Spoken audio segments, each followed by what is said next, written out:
The toolkit for treating people living with Alzheimer's has grown significantly over the past few years, causing providers and health systems to adopt new care and treatment paradigms. In our next panel, we'll discuss high-quality care models and the role of symptomatic treatments for Alzheimer's patients, and answer the question, what should become the standard of care in 2024, and what should excellent care look like? Russ Paulson, Chief Operating Officer of Us Against Alzheimer's, will ask this question and more during our next panel discussion. Thanks for joining us. I am joined today by three true experts in dementia care in the United States. Dr. Kate Posehn from UC San Francisco, Dr. George Grossberg from St. Louis University, and Dr. David Rubin from UCLA Medical Center. And that is the last time you'll hear me use their full titles and names. We've decided to call each other by our first names in this call.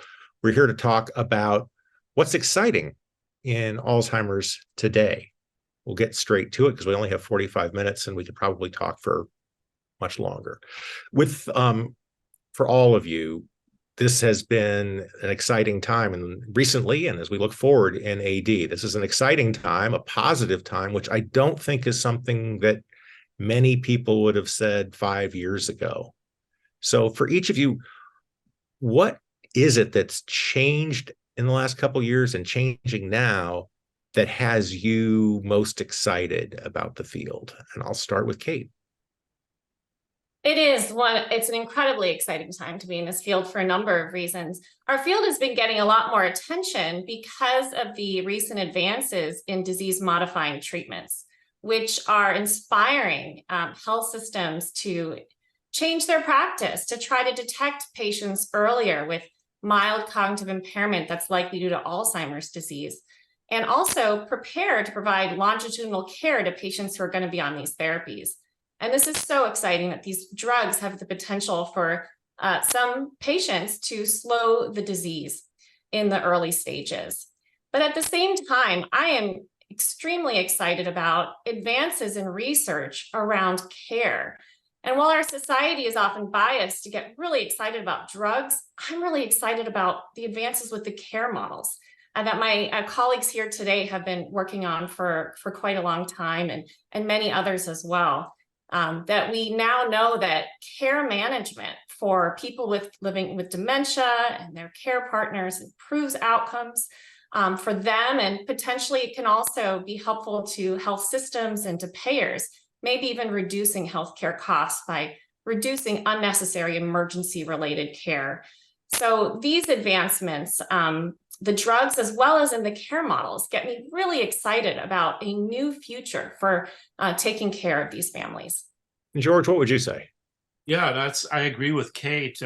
You started out talking about this new era of disease-modifying therapies, and I think that's very, very exciting because it's been 20 years since we had a fully FDA-approved medication, which was a symptomatic therapy called memantine. So we're moving into a new era in that regard. But other things that I'm very excited about is we're moving into the era of biomarkers. We already have an FDA-approved biomarker for spinal fluid examination to more definitively diagnose Alzheimer's disease and to diagnose it early. We have also imaging biomarkers, but the real golden rail, the real challenge, I think, is to develop a blood-based biomarker that's going to be sensitive and specific enough to diagnose not just people with symptomatic Alzheimer's disease, but before symptoms begin. So I'm very excited about that. We're really close. And the third area, again, we don't want to forget about is all the progress we've made in better understanding risk factors, the whole concept of lifestyle modification. We know that doing the right kinds of things that are good for the brain, good for the heart, avoiding risk factors or getting them under as good control as possible is an active treatment for people at risk, as well as those that already have Alzheimer's disease. So to me, that's a third area that's very exciting. And Dave, the challenge is always to bat last in this kind of a question, but what has you excited? I have nothing to say. No, as you said, if you're an academic, you always have something to say. So I'd like to turn the Wayback Machine to 2012. When the National Alzheimer's Plan was first enacted. And I think here we are 11 years later, and we're really starting to see dividends in the investment, particularly to the National Institutes of Health, and particularly the National Institute on Aging, as well as others through Center for Medicare and Medicaid Innovations, that have taken some time to have results, but results are starting to come out. And indeed, the drugs that are new have a lot of promise. There are still enormous questions that not only about toxicity, but about effectiveness and whether how effective they are in the long run. Right now, they're very expensive, and there's still questions, but at least it's a new avenue to pursue. The second is that although these drugs, which are targeted at people who have very early dementia or mild cognitive impairment, the vast majority of older people who have developed dementia are not going to be eligible for these drugs. And hence, some of the things that Kate was talking about are really going to be the treatment for them. And the whole idea of mobilizing around the patient and the family and making sure that their care is the best, even if there is no cure for this disease. So very exciting times. And I think the next 5 years are going to be even more exciting. As we'll talk about later, the guide model starting this summer will begin to start paying for comprehensive dementia care. So, Kate, before I go to the guide model, Kate, I wanted to ask you, because you've done substantial research, in fact, fairly recently, about the value of good care, of good quality systems of care. What can you quantify that for us? Tell us what care means, what a system of care is, and how is it worth something? Right, absolutely. And are you talking about monetary value or broader value in other ways too? Both. Okay, fantastic. Right. Well, we know that comprehensive dementia care, as David pointed out, does improve outcomes for patients and families. And so the model that I have led research on is called the care ecosystem. There's several models like this. Frankly, they all share the same common elements, which we can talk about. But these models of care, for the care ecosystem, for example, we've shown improves quality of life for people living with dementia. Honestly, what it does more is it mitigates against the declines in quality of life that we see naturally as dementia progresses. And also that it reduces feelings of caregiver burden and caregiver depression. So it's really improving the well-being for that dyad, that person with dementia, caregiver dyad. And when we take care of families with dementia, we really need to be thinking about, not just the patient, but also their caregiver or multiple caregivers who are involved.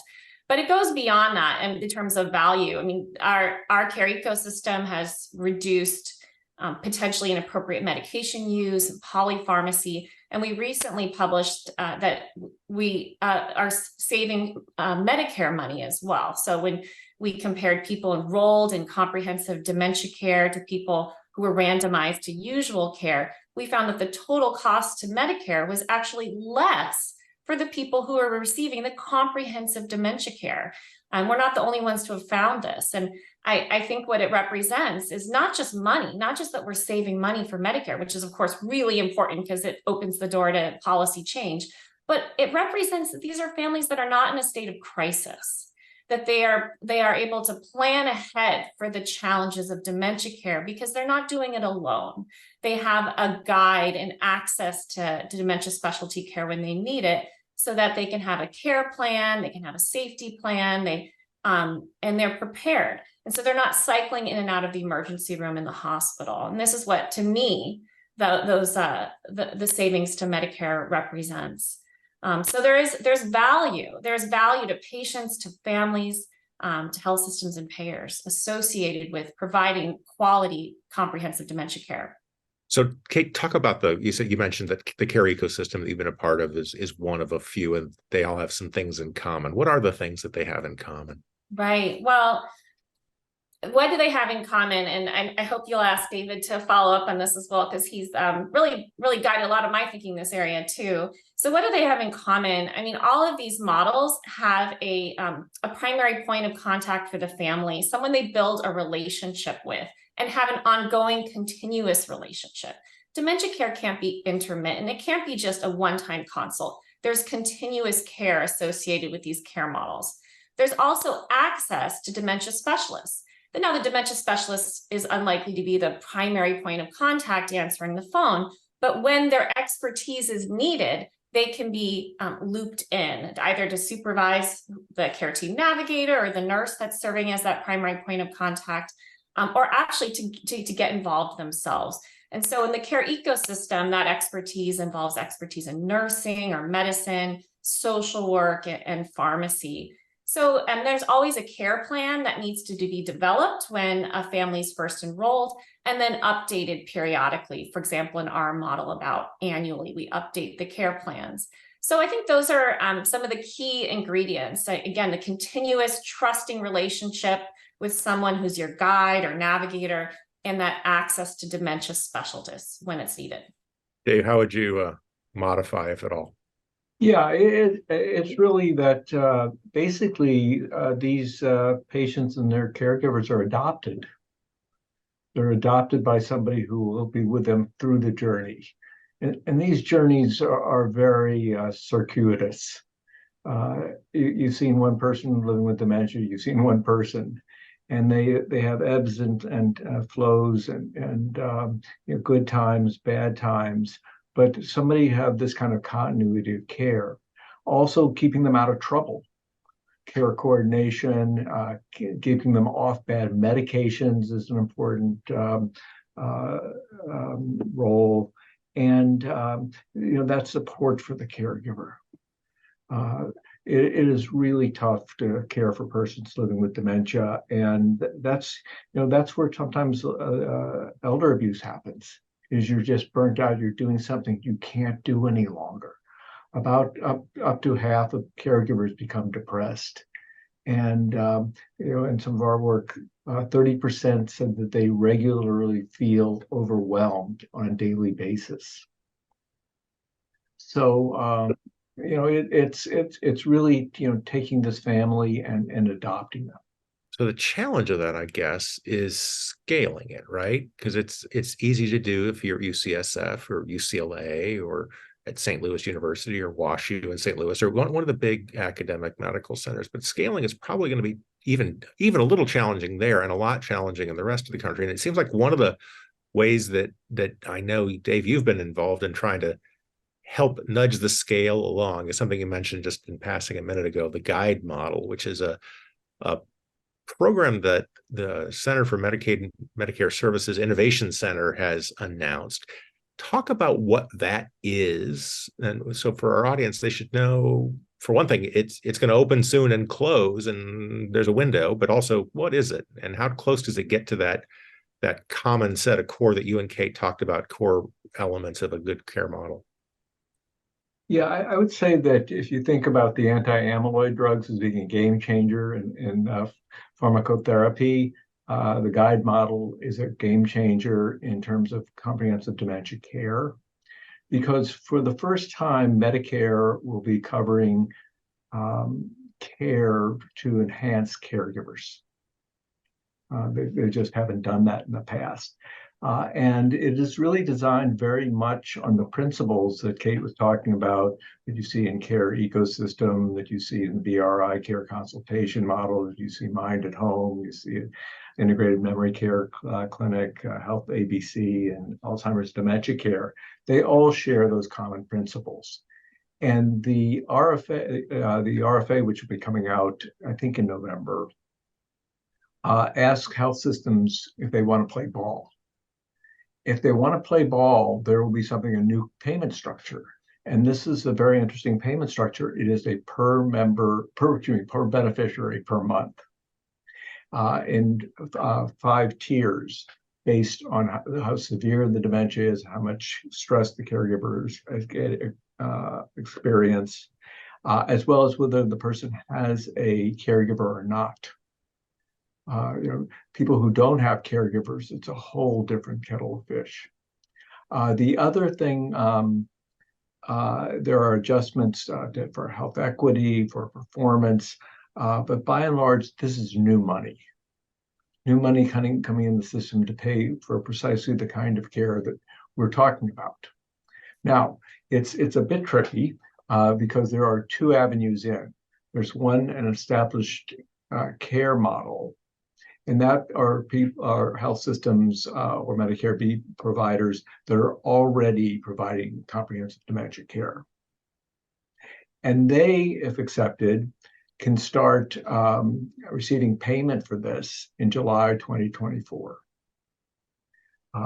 There are a few of these programs. I would say that there's fewer than 100 out there now. But the other avenue is called the new programs. And the new programs are those that don't have really anything going on right now, but might want to adopt one of these models. And they would start with a planning year from July 24 to June 2025, and then start getting payment. One of the important things is, as I think you alluded to, this is a limited time offer. It's an 8-year demonstration project for CMMI, and you're going to be allowed to enter only once. That this is, they can always change. They can always change things, but this is where we are as of October 9th.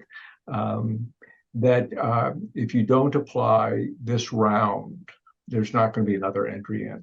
So health systems that are interested in this, if they have an established program, I would imagine the vast majority are going to apply. But for the new programs, this is an opportunity to really enhance the dementia care. And Dave, I know you've been advising Medicare on this.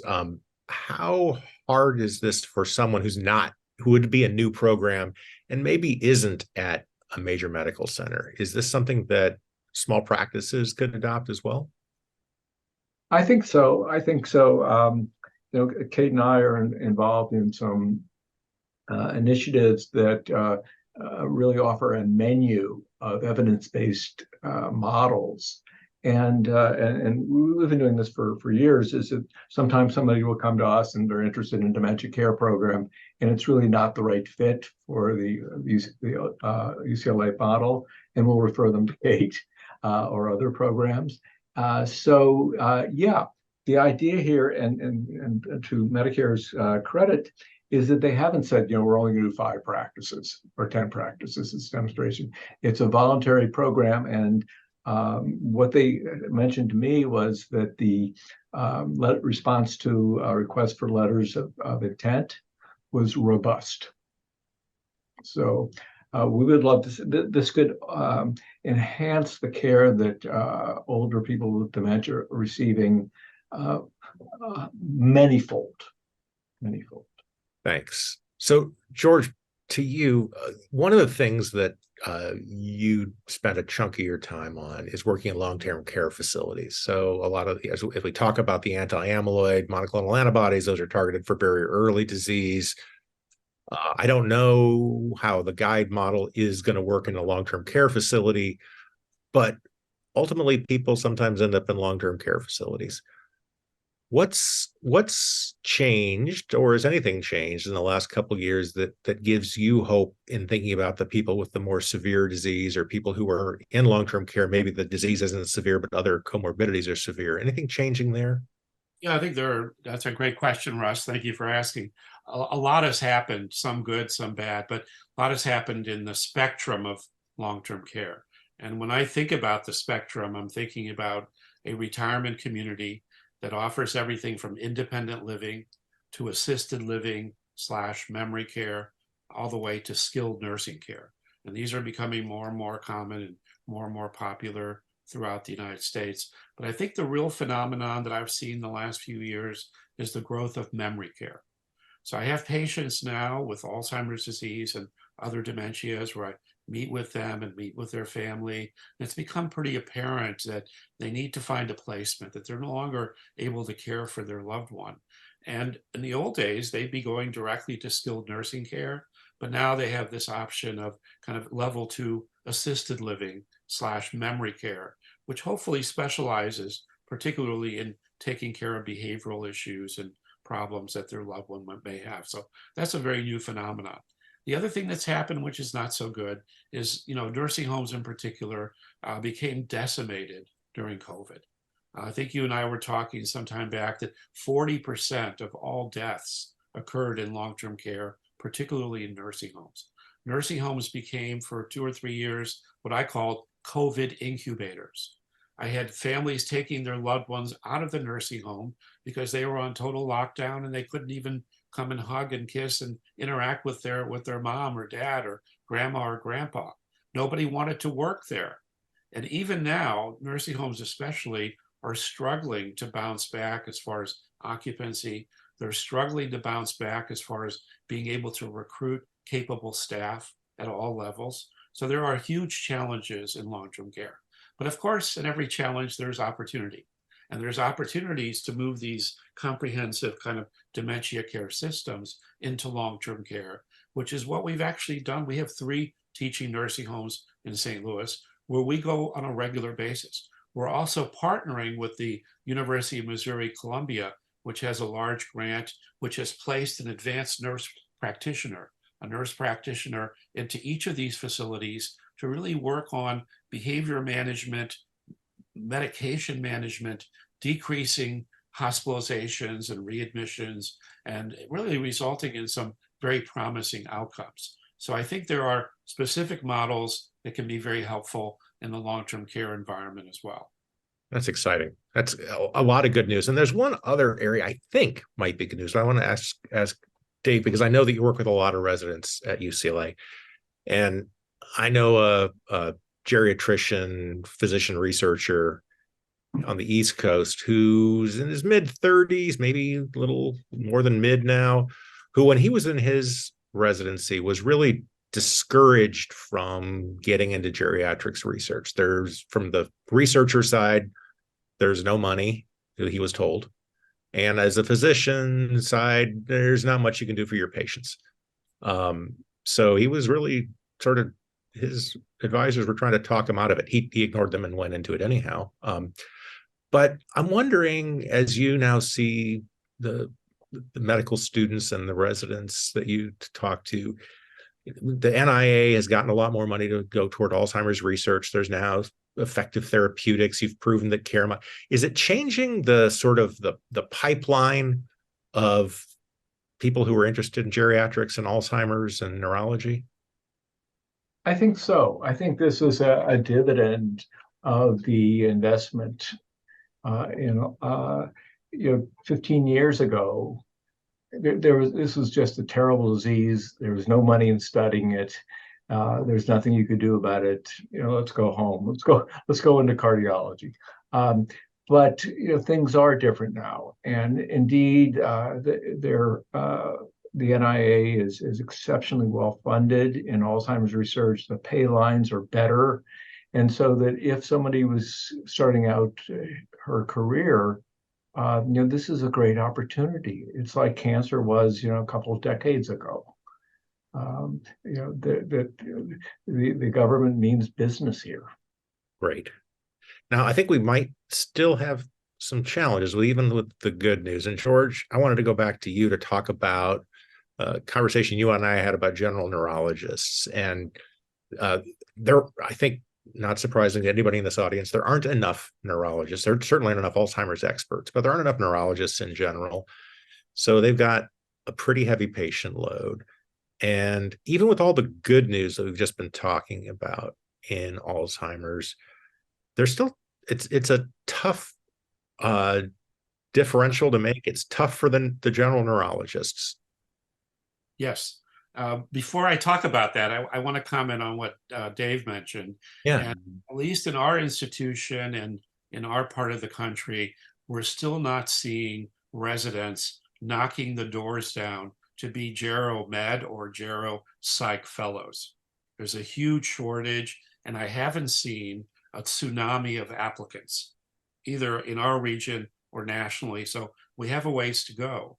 Now, it's unlike what's happening in psychiatry nationally, where there are just huge numbers of medical students going into psychiatry, more than ever before, and there's a shortage of residency spots. Neurology has always been a shortage specialty. Get back to what you're getting at, Russ. And I had an interesting thing occurred a couple of months ago. The head of the largest private neurology group in St. Louis, which is affiliated with our healthcare system, he's in charge of like 20 some neurologists in the community. It's a big group. Called me, and the reason he called me was he said, George, I have a problem. I said, what's the problem? The problem is, how do I get my general neurologist interested in seeing old people with memory problems? I said, wow, what do you mean? So, well, they all have 4 to 6 month waiting lists. They're all doing general neurology, which would include dementia or memory care, but they don't want to see those kinds of patients because they're not easy. They're complicated. You mentioned, Russ, that even diagnosing Alzheimer's disease, much less differentiating mild cognitive impairment due to Alzheimer's disease from early Alzheimer's dementia, is complicated for everyone. And the general neurologists realize that this takes a lot of time, takes a lot of expertise. They've got a full waiting room. They don't want to do it. It's not their favorite kind of patient. So we have a huge challenge, a shortage of neurologists, and even those that are out there are specializing.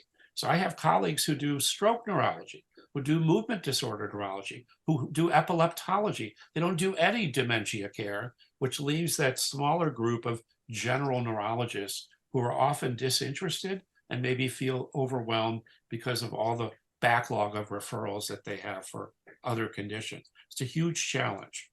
So what I didn't ask you last time was, what'd you tell your friend? What I told my friend was that we have geriatric psychiatrists. I'm a geriatric psychiatrist, but he knew that. I said, what's interesting, because geriatric psychiatry is a smaller specialty, but we do have quite a few all over the country. And our bread and butter is memory and dementia care. The problem is there's, of course, a huge shortage of geriatric psychiatrists as well. But the other thing I told them was, we need to talk to people about not assuming that with one visit, you're going to be able to do everything.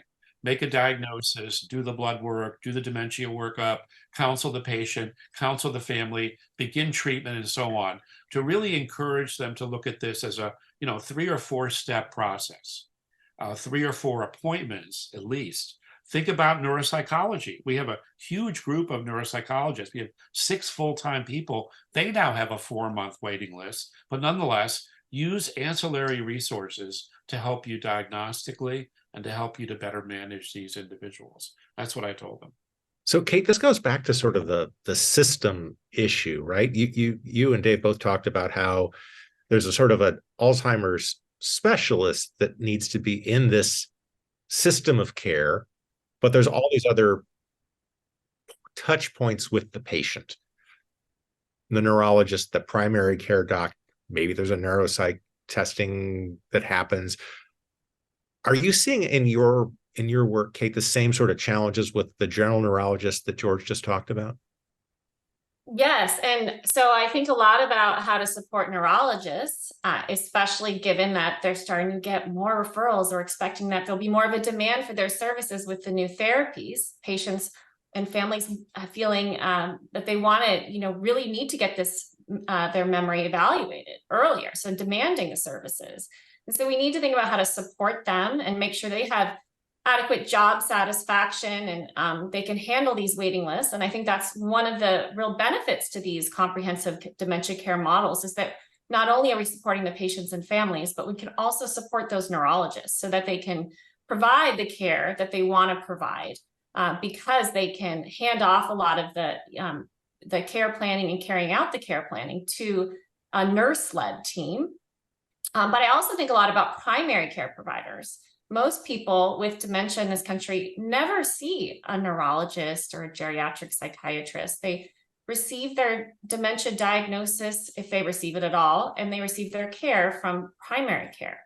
There are a number of states in this country where there's just no access to a neurologist. So we also need to think about how to support primary care providers to improve their quality of care, recognizing that they are pulled in a lot of different directions given all that they need to address in a geriatric patient.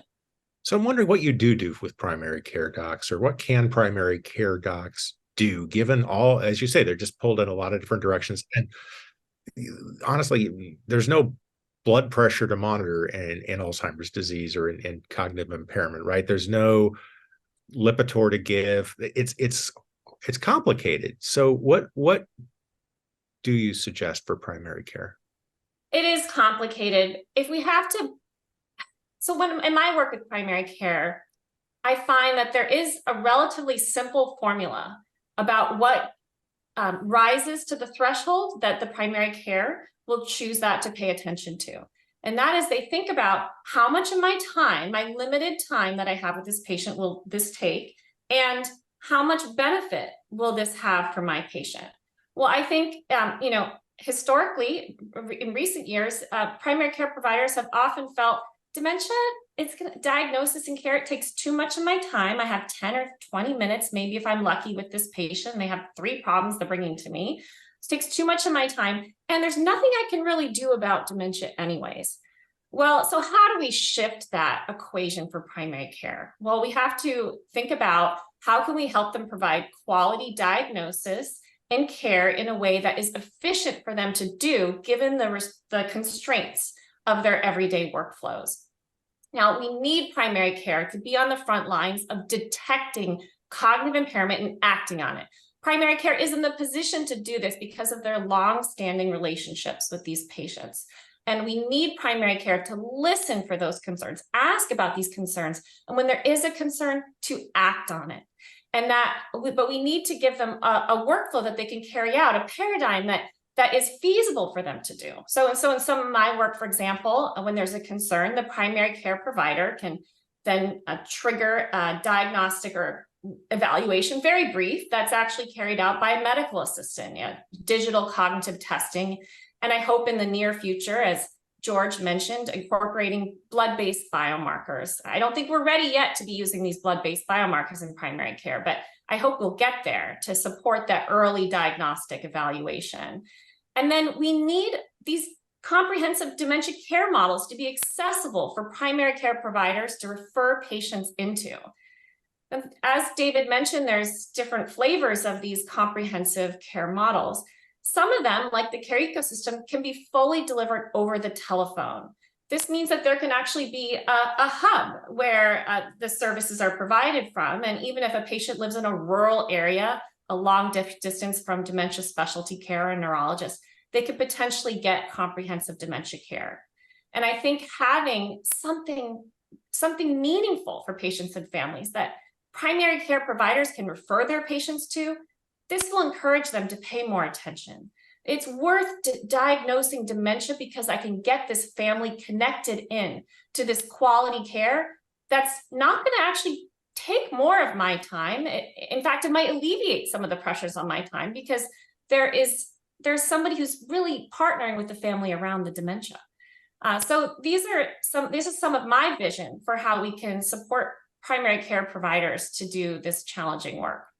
I would like to build on that because we actually have some data on this, and the primary care docs. We've surveyed them, and these kind of programs actually save them time and improve their relationships with their patients. So the models differ a bit, but in the UCLA model, it's a co-management model. So that the dementia care specialist, who's a nurse practitioner at UCLA, manages all of the things dementia, but is in constant contact, through the electronic health record, and if there's an emergency, through the paging system, with the primary care doc to keep them in the loop. So it's this whole idea of being smarter in how we deliver care, and it turns out, at least in our program, the patients never see a physician.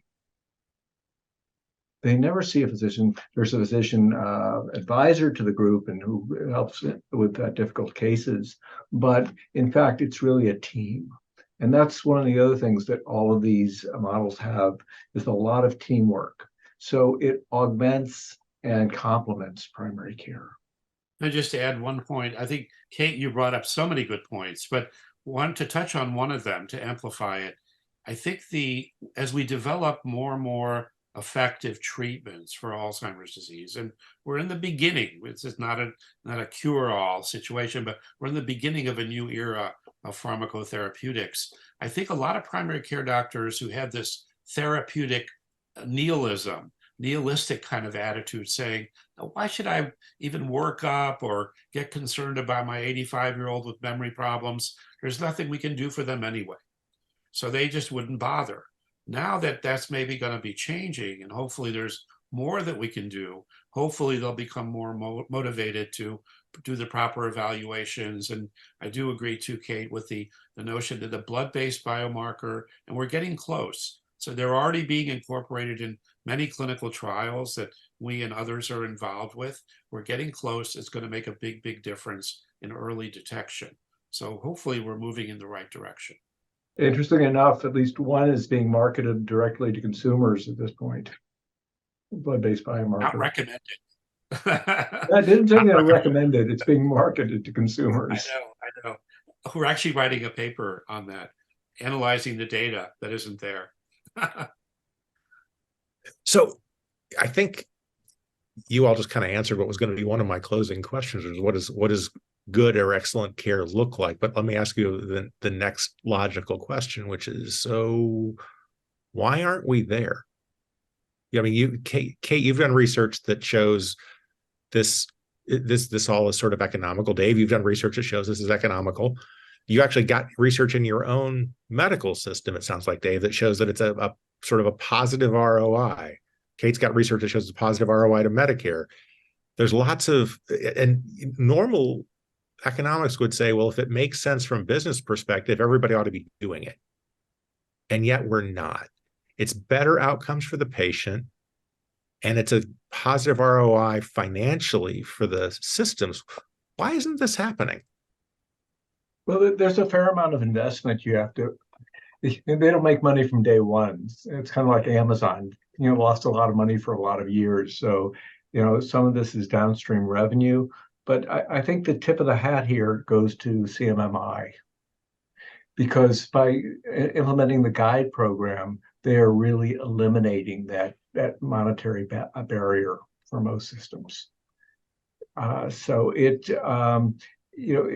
I'll give Kate and all of my colleagues credit, as well as ourselves, for providing an evidence base that says these things work, and give credit to CMMI for saying, if they work, we'll pay for it.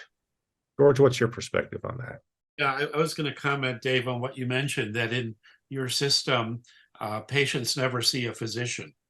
I'm not sure if some of my older adult patients would necessarily be happy with that. The other thing that, to me, is a challenge is, where do you find nursing expertise? Where do you find that dementia nurse expert who's going to be able to manage within a system all the challenging patients that are there? At least in my area, those kind of folks and that kind of expertise does not yet exist, at least not outside of the academic medical center, not in the community, and especially not in the rural areas. And we have to remember, many states are largely rural. We are consulting virtually to a nursing home that doesn't have a geriatric or a psychiatrist in general within 100 miles of that facility in outstate Missouri. And they're not the only one. There's 100 of them. So to take the model from academia out to the community, out to especially the rural areas, where you have even less expertise, I think is quite challenging. So with some of these models, including the care ecosystem, we work hard to extend the reach of the limited dementia specialty workforce. So for example, in our model, we have a number of programs that are serving large rural areas. They might have one dementia expert nurse who's supervising several care team navigators. And so in this way, that one nurse can reach and support many more families than if they didn't have the navigators and had to be the primary point of contact. So I think there are ways, I mean, obviously we need more nurses and we need more doctors who are passionate about caring for families with dementia, full stop. But we also need models of care that can extend the reach and allow our experts to operate at the top of their license, so to really maximize their impact. But I do agree with you, and I have worked with health systems in some areas of our country where it's taken them a long time to find and hire a dementia expert nurse. Yeah, a couple other comments. One, George, they still see plenty of doctors, let me tell you, but they don't need to see a doctor as part of the care coordination program. We're not being phased out entirely. Thank you. Oh, no. But the other thing, you get back to the shortage of nurses, nurse practitioners, we train them. We have very intensive training, both online, but also one-to-one training, reviewing records, all sorts of stuff. Because even a nurse practitioner who comes out of training isn't prepared to necessarily provide good dementia care. They don't understand the disorder, and they don't understand the workflow that these comprehensive dementia care programs. So we spend a lot of time training them. And we've reached out to, we're operational in Cheyenne, Wyoming, and Yavapai, Arizona, and many rural communities. And it seems to be working. So we're coming close to the end of our time, as I thought we would. I'd still love to keep talking, but I want to ask you also, what can we do? The audience, as I had mentioned when we talked about inviting you all to come, our audience is pretty varied. We have clinicians and patient advocates and family members. What, as a community of clinicians and researchers and patients and patient advocates and their families, what can we do to make this model of very good, excellent care that you all have been talking about? What can we do to make that proliferate? I'll start with Dave. You had to go last the first time, so I'm going to let you go first. I'll be very short. The first thing is encourage your health system to apply for the guide model. And there will be opportunities to learn about the different types of health dementia care delivery models. There is likely to be an initiative that will be a dissemination initiative for all 6 models. So there will be people answering the phone, but the first thing is going inside your health system and say, this is the one-time opportunity to help our patients with dementia. Let's do it. And we're taping this about a week before the summit just because of people's schedules, but we will put on our website whatever we know about the guide model application window. I don't think they'll probably have sent out the application requests yet, but we'll put whatever we know on our website so people can get that. So it's the guide model from CMMI. Thanks, Dave. George, what about you? Yeah. What can we do collectively to make this thing better? Yeah. What I'm thinking is, you have, like you said, a large, varied audience.